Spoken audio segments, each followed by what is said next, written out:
How to upload song on SoundCloud. Hey everyone, welcome back to our channel. In this video we are going to learn how we can upload song on SoundCloud, so make sure to watch the video till the end.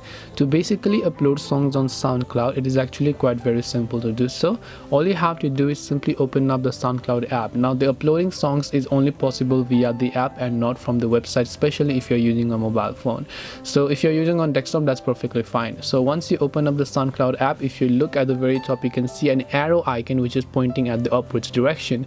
So you want to tap that arrow icon here and it says choose a file to upload from your device. So all you have to do is simply select an audio file that you would like to upload here, and once you select an audio file that you would like to upload, you can simply upload that music, give it a genre, you can describe your track, add a caption to your post, but that's really optional. You can also choose to make this track public or private depending upon what is it, and then tap the save option from the top right to upload songs.